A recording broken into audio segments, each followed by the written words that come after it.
I mean, that kind of extends as well to some of the people that you help coach as well. I mean, I really thought it was powerful that you coach Nick Turnbow, and people don't know about him. He has certain cerebral palsy there, and I just really liked your post there saying he doesn't let excuses or lack of privilege hold him back. He's not a guy who whines. So is that something you do a fair bit? Like, do you work with people who have certain, I guess, disabilities, or is Nick just kind of like the one connection you have in that sense?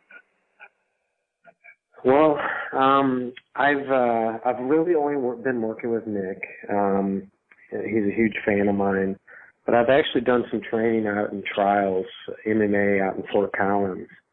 And they have an amazing program where they actually work with handicapped people who face disabilities, you know.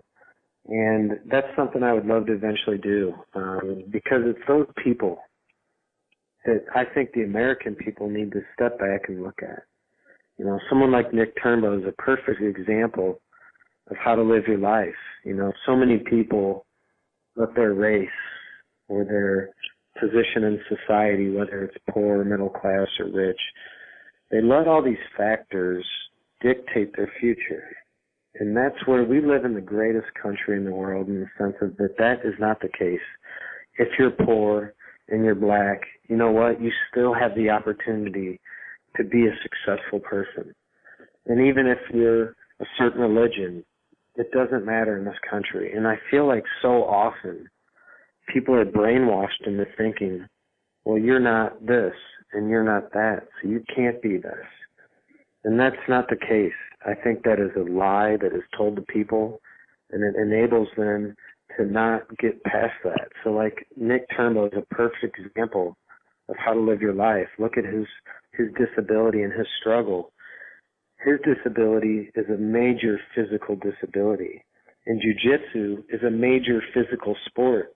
But he still allows himself to go in there and even compete at tournaments, you know, and it's things like that we all need to learn from, that it doesn't matter what hand you're dealt in this life, you can always trade in 4 of your 5 cards as long as you have an ace, you know, but you can make a better hand. So, you know, I think a 5-card draw is a perfect game as an example. You might get a crappy hand, but guess what? Take a couple of those cards, trade them in, and see what else you can get dealt. And you control that. So I think we need to take more accountability in this nation, and we all need to stick together, you know. We need to not let the media control how we think, and we need to come together and represent ourselves as the greatest country in the world, which we are.